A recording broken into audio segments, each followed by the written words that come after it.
Go, go, go. Go, go, go. You're so big but light. Go. Go, go, go.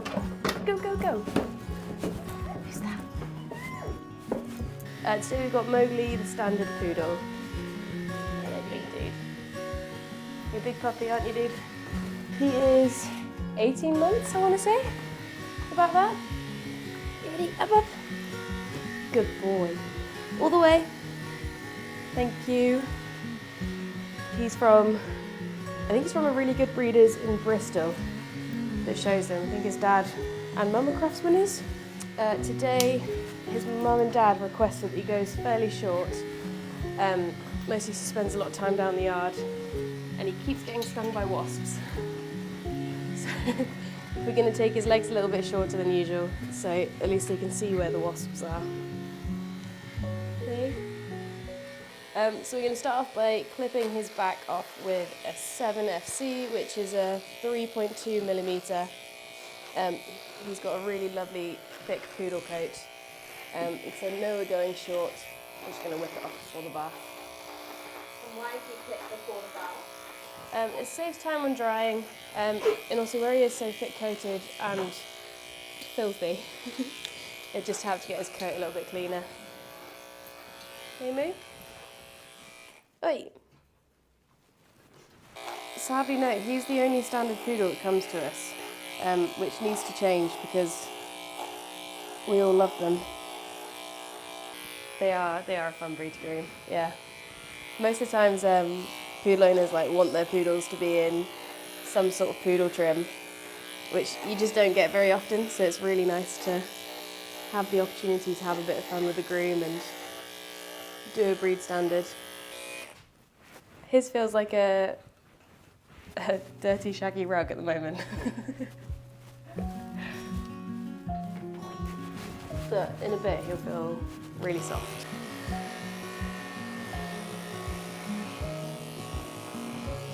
So when you're clipping dogs off, you have to keep checking the temperature of the blade, usually on the back of your wrist. You don't want your blade to get too hot because you can give them clipper burn. How quickly do they tend to heat up? It depends on the blade and also depends on the temperature outside.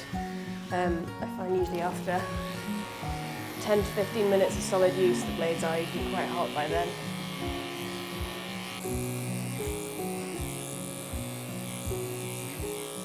How often should Mowgli or Standard Poodles be groomed? Ideally, every 6 weeks. Their coats grow quite quickly, and their coats can be really thick, so it's just how to keep on top of it. Keep their feet and their faces nice and fresh, because that makes the world of difference when you take those off. So by the end of this, his feet will be nice and exposed, and the same with his pretty little face. Hey, bud. So because Mowgli's always been groomed by you, do you find it a lot easier when he does come in now? He honestly was, he was perfect when he first came in. He stood beautifully on the table, didn't care about the dryer, didn't care about the clippers, literally not fazed by any of the process. And he's still like that now. He goes through it slightly, gets a bit bored stage, but he's still really young, and I don't mind it too much. I think he was last in about 8 or 9 weeks ago. Last time he came in for a tidy up, but I was able to take the length off his back, so he's getting quite warm. So this time we're doing the same length from his back, but a nice short leg. Keep him nice and manageable at home. Very good.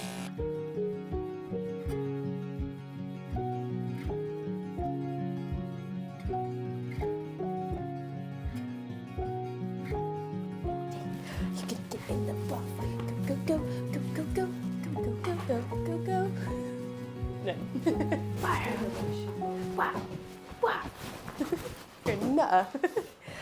Bye. Steady. Come on then, in you get. Go, go, go. Yes, Mogs. Go, get in. Up, up. Up, up. That's it, you're so close. Come up. You can do it. Good boy, good boy, good boy. really. I'm going to do what I say. What's this? What's this? In we go. Ah, so obedient. So proud of you. Sausage. So today we're going to be using a combination of shampoos, just because he is that filthy. So he's starting off with the Dermadog Nectar shampoo, and then we're going to go in with one of the beloved shampoo bars, just to really scrub him up and get him nice and clean. It almost looks like his fur or hair repels the water. I swear it does. Yeah. Like a duck, it just kind of runs off. Yeah, that's what they were bred for, isn't it, poodles? In France, they were bred to retrieve, I think it's ducks that have been shot over water. That's why they have the poodle cut, because the idea is, like fluffier legs, and they have it fluffy around their chest, it's so the hair keeps their organs warm while they're in the water. And then they have the big pom-pom on the tails so that you can see them easily as they're sort of going across. So they're good swimmers. Yeah.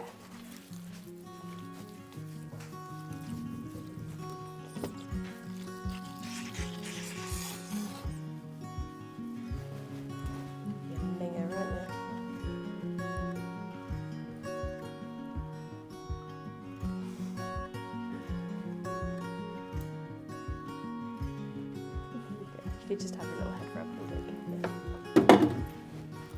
We usually have to shave like a centimetre above his eyes as well, because all the hair goes into it, so he gets like really sore eyes after a while. So we're going for another bottle of Nectar, because yeah, I think he'd take about 5 litres of shampoo. Triple wash. Yes, and Teletubby hairstyle.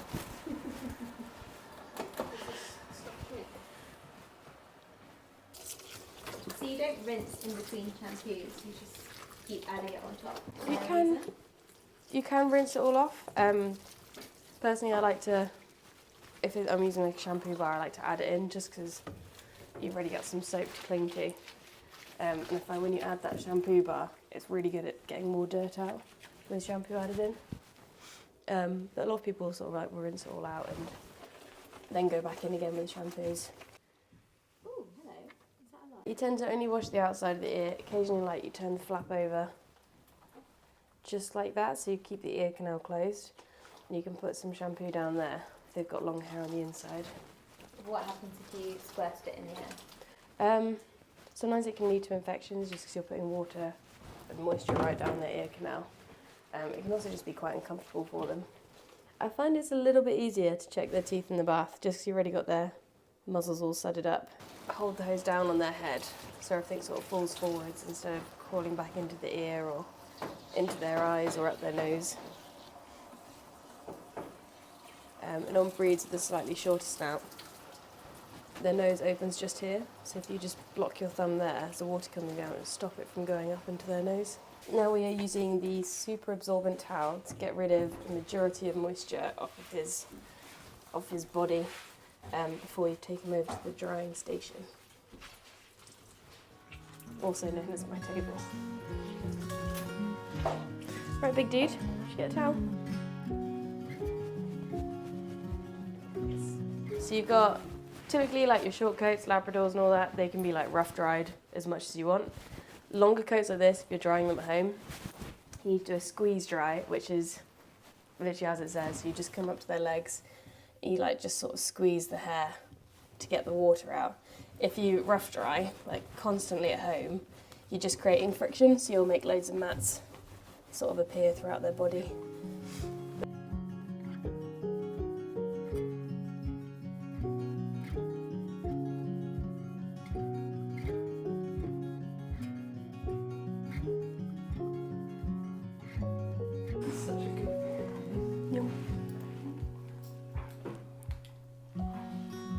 Used to the blaster, but we're going to do this because he's young and we want to protect his hearing a little bit. So what's that called? It's called a happy hoodie.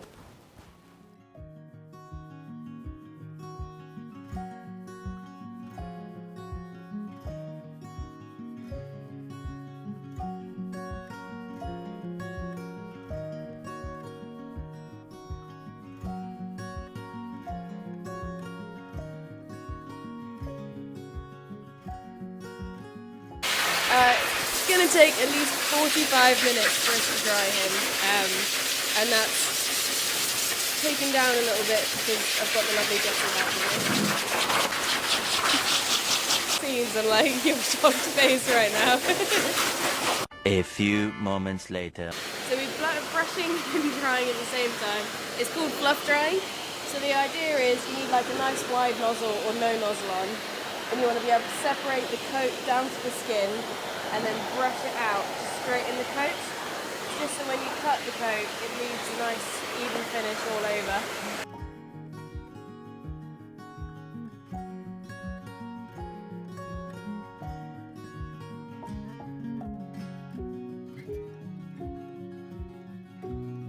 As we're fluff drying him, we are prepping his coat with the ordinary Mother Fluffer spray, just so the coat fluffs up a little bit nicer. It's also a detangler and a conditioner. It just gives us a slightly nicer finish than if we didn't use any spray on it.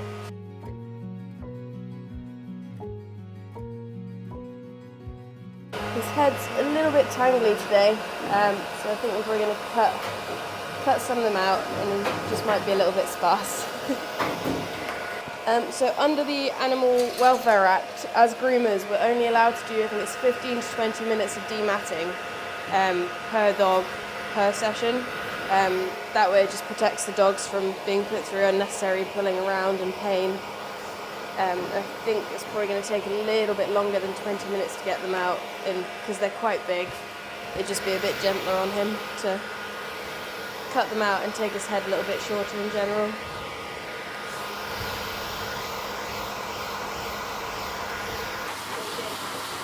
Just got the blaster back on his head. His ears are still quite damp, so I'm just going to try and speed breathe him a little bit.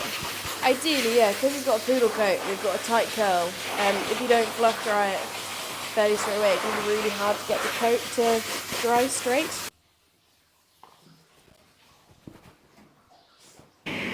So he's just a tiny bit damp on the front bit here. So I'm just trying to get it all fluffed.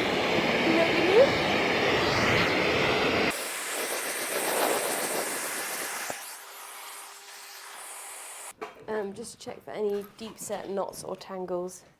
Once your comb can go through it easily, your clippers will be able to as well. Cool, so we're just combing through his coat at the moment. Whenever we feel a little snag, we just try to brush it out a little bit more. If we can't tease out with a brush, I'm going to go on my thinning scissors just to break it down and then comb it out nice and gently for him. Do this all over? Yep. Takes about a year. Now I'm just going over with a 7 again, just to smooth his coat out where we want it to. I'm going to take his legs down quite a bit and do more of like the schnauzer trim on him. Just he's quite tangly right behind his bum, so it should make it a lot more manageable at home.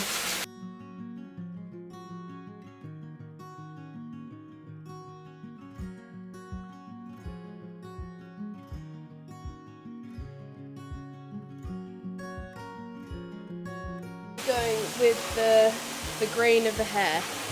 You go against the grain of the hair with your clippers, you'll take it shorter than you want. But you can do that on like drop coated dogs like Yorkies or Hot and Touliers or that kind of coat. But on a wool coat where it's sort of got its own gravity, you just go down with it.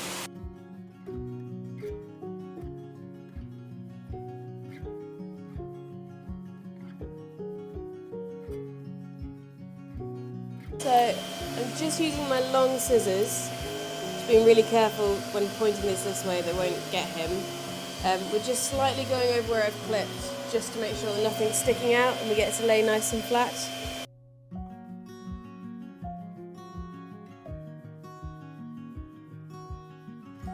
Yeah, so now we've shaved his legs, all I've got left to do is just give it a light scissor trim all over, just to make sure that coat's laying nice and flat.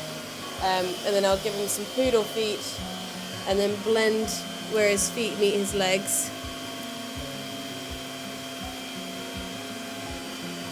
And then rinse and repeat on the other side.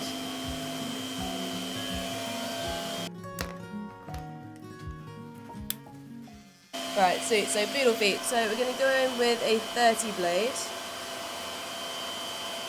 And we're just going to gently scoop all this hair out. Just being really conscious not to catch any of his skin as we're going on a shorter blade. And then we're just going to round off those pads to give it a nice crisp finish. And we turn the foot around. Good boy.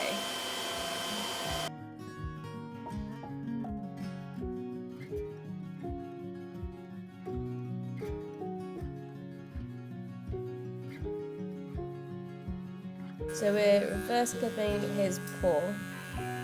Reverse clipping because we're going against the grain of the hair, just so we can get it all to lay a little bit flatter and look a little bit more precise. We really want to expose the entire paw and give it that sort of cat paw look. Good boy. And we're just checking around the entirety of the paw, making sure that it all lines up around.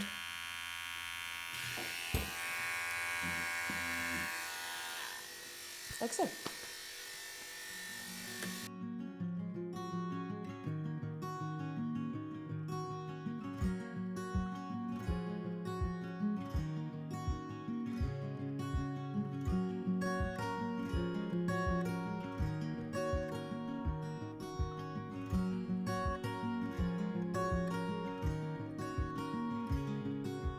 So we're just clipping under his chin and around his head on a 7, like we've done his body on.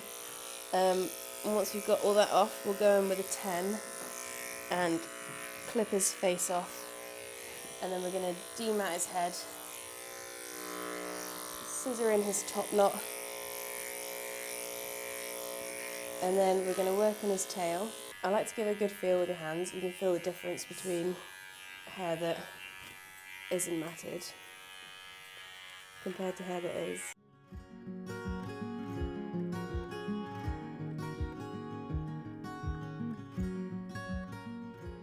Just like that. And it's quite hard, yeah, to pull apart.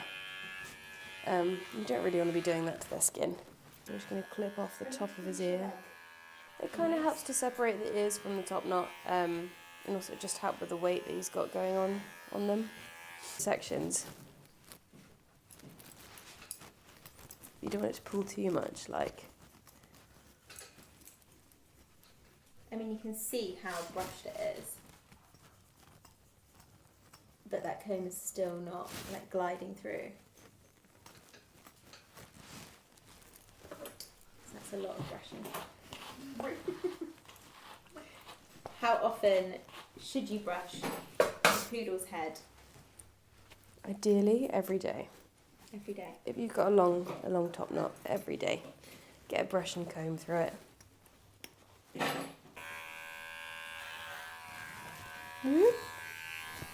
I know you don't actually like your face being done that much. It's gone. Teenager. Don't touch my face. Oh my god. Good boy. Good boy. We've been working on it. Good boy.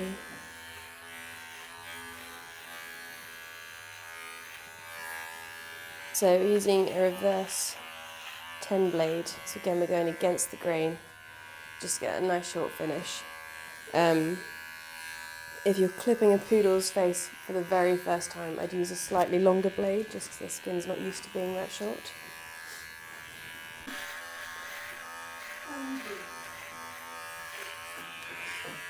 And you do the whole snout? Yeah, you do the whole snout, and then you go down to the ear canal, and then you come down to a V, just where their sort of Adam's apple area is.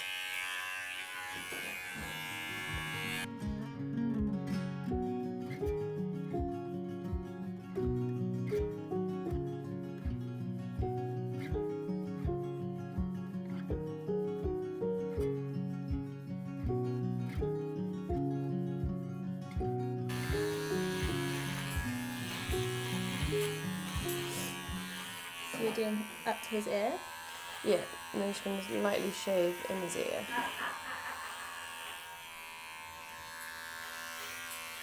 Does poodles' hair grow right into the ear canal? Yes, yeah, a lot of them need to have their ears plucked regularly.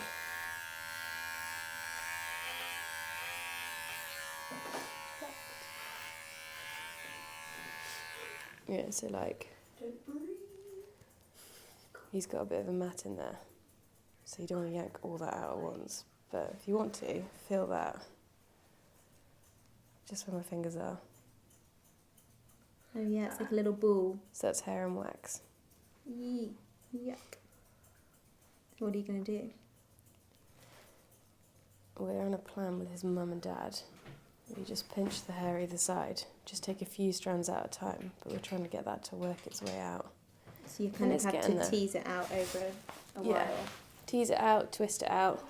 Because we're not all vets, I wouldn't take the whole thing out as is, just in case it irritates his ear. And also we still want to work on his head, so we don't really want him shaking his head afterward. Now we've got Mowgli's top knot and ears brushed out, I'm going to quickly glide over them with a comb attachment to take a lot of the length down. They're going quite a bit shorter than usual today. And then we're going to scissor it to finish and thin his ears out quite a bit. You ready, dude?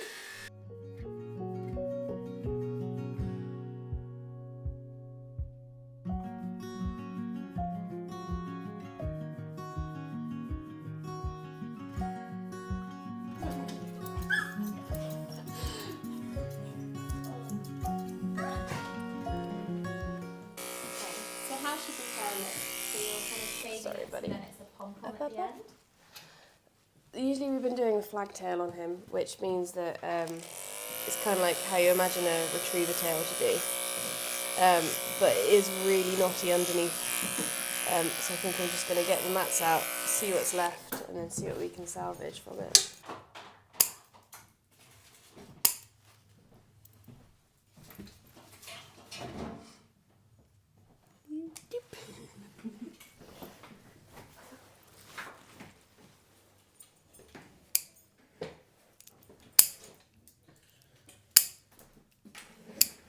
Sit.